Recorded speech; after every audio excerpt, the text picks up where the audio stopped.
Ilustres, muy buenos días, buenas noches, buenas tardes. En cualquier momento que escuchen esta bienvenida a nuestra materia políticas educativas y procesos institucionales. Hemos hecho ya un recorrido, ya somos viejos conocidos en el tema del conocimiento y podemos decir sin miedo a equivocarnos que este trayecto, esta formación, esta directriz, este caminar va de la mano con siempre con un proceso crítico. Más aún en esta materia de políticas educativas, vemos que también cómo se va generando los procesos de la institución. Pues bien, ya me conocen, soy el profesor José Cruz, soy doctor en educación, maestro en filosofía y además seguidor del conocimiento, retomando un poco el concepto de la filia, ese amor como se dice en griego, y la sofía, el concepto de la sabiduría, amor al conocimiento que pues todos los profesores en México y en América Latina lo debemos de tener. Pues bien, en esta materia de políticas educativas vamos a ir ahondando, vamos a ir construyendo, pero además nos vamos a ubicar en una parte de la historia. Claro está que a partir del siglo XVI muchos han debatido, en este caso, por ejemplo, el profesor José Manuel Villalpando Nava, en su libro Historia de la Educación en México, por ahí ha mencionado, al igual que el profesor Fernando Salmerón, que fue director de una universidad en Veracruz, filósofo mexicano, que por ahí también tiene grandes ideas sobre el tema de la perspectiva de la educación en México, Samuel Ramos con su libro 20 años sobre educación en México, el propio, cómo se va a ir generando el propio Alfonso Caso, Francisco Larroyo, etcétera, etcétera. Todo eso va en la indicación que se ha mencionado a través de los autores, que a partir de 1921, en ese auge ya de un poco más allá de la posrevolución, surge lo que se va a llamar la Secretaría de Educación Pública. Ahí está la gran propuesta de una política educativa, de cómo se puede ir reformulando la organización, el tema del currículo escolar, el tema de la planeación y también sobre todo cómo se va a enseñar a través de la didáctica. Este recorrido jóvenes del doctorado lo vamos a ir haciendo con pautas. Claro está que a través de nuestras sesiones podemos ir organizando siempre directrices y sobre todo claridad para poder dar también testimonio de nuestro presente. Pues bien, vamos a ir construyendo, vamos a ir caminando a través de diferentes, se puede decir, módulos. Vamos a ir trabajando, también va a estar ahí las actividades constructivas para que puedan ir dando apoyo. Sin duda también vamos a revisar el libro del profesor Gilberto Guevara Niebla, que ya se los he mencionado, el profesor Gilberto Guevara Niebla, mexicano, experto en educación, y vamos a ver ese libro que se llama La regresión educativa, la hostilidad de la 4T ante la ilustración. Esa hostilidad es lo que hemos estado viviendo. A veces podemos decir que la política se convierte un poco en hostil hacia el propio aprendizaje. Por eso es importante que cuando hablamos de políticas educativas, también es importante remontarnos a Paulo Freire, el pedagogo brasileño del siglo XX, donde hablaba sobre ese tema. ¿Qué significa esto? Que no puede existir política si no se da una buena educación. La educación parte desde la comunidad, pero tampoco la comunidad tiene la razón de ser de toda la pedagogía.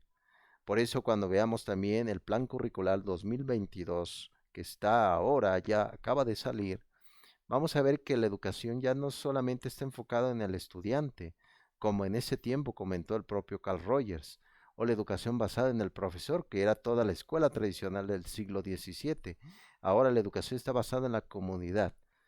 Esa comunidad nos recuerda precisamente todo ese tipo de acercamientos, de puntos de vista, como es el tema del propio socialismo, etcétera, etcétera. También vamos a ver ese punto de un factor crítico para ver qué hemos hecho y qué dejamos de hacer en temas de políticas educativas y procesos institucionales. También vamos a revisar el tema de la hegemonía y ahí vamos a remontar un poco a las ideas de un diputado italiano que fue hecho preso en la época de Benito Mussolini, este hombre también debatido. También hay cierta reserva sobre su abordaje sobre el tema educativo. Antonio Gramsci se llamó este socialista, que es precisamente el testimonio de la escuela de Frankfurt. Antonio Gramsci, y ahí, estando en prisión, pues escribe esos cuadernos desde la cárcel, ¿no? Como se llama el artículo, donde menciona sobre que existe comunidades, pueblos, que como dominan a los demás, ellos imponen su propia historia, ellos imponen su propia educación, una educación para ser esclavo y una educación para ser libre. Ese es el tema inclusive del debate ahora que está con la nueva escuela mexicana, con la nueva Secretaría de Educación Pública. Eso es hacia dónde quiere ir la educación. Claro está que a partir ya del 2019 lo vamos a ver ya con Estima Montezuma, donde se hace toda una propuesta de hacer la modificación del artículo 3. El artículo 3 que habla sobre la educación básica, que es preescolar, primaria y secundaria, pero también la media superior, la preparatoria y la universidad también deben ser ya un tintes obligatorias. Ya la universidad también tendrá una acción que es obligatoria. Por eso se funda a partir del 2020 la propuesta de llevar a cabo más allá de 140 universidades para el bienestar Benito Juárez García, que actualmente Raquel Sosa es la directora de estas instituciones. Pero vamos a ver también que a veces, cuando hablamos de procesos institucionales, poner muros, estructura o construir tampoco no es viable si no tenemos realmente un plan curricular. Ese plan curricular ya lo ha hecho mención el propio profesor Ángel Díaz Barriga, experto en pedagogía de la UNAM, donde habla sobre este punto de que es muy distinto hablar de calificar y de evaluar. Una calificación es una medida que a veces genera una segmentación entre los propios estudiantes. Y la evaluación debe tener un proceso también continuo, reformulado y sobre todo siempre viable para nuestro tiempo. Esta materia, jóvenes ilustres, espero que puedan escuchar en profundidad estas cápsulas, va a ser muy interesante y sobre todo crítico, pero un factor crítico siempre dentro del camino de la construcción, porque como les he dicho, ninguna política educativa no puede mirar solamente hacia el pasado, sino debe de ayudarnos para saber qué es lo que va a pasar. Eso lo que va a pasar es lo que nos compete ahora más que nunca en este tema ya de la época de la pandemia, que viene desde el 2020 y ya llevamos más de 2 años. ¿Cuál es precisamente el diagnóstico de la educación en México? Por eso hay que estar muy atentos a este tema de la propia políticas educativas y también vamos a ir ahondando un poco, vamos a revisar al profesor Hugo Aboites en su libro La medida de una nación, donde hace un análisis magistral. Sabemos muy bien que a partir ya del 2012, en diciembre del 2012, con la propuesta de Pacto por México, con el partido de ese entonces, con Enrique Peña Nieto y Emilio Chaifet, se llevó a cabo ya lo que se va a llamar la reforma educativa, ¿no? De Pacto por México.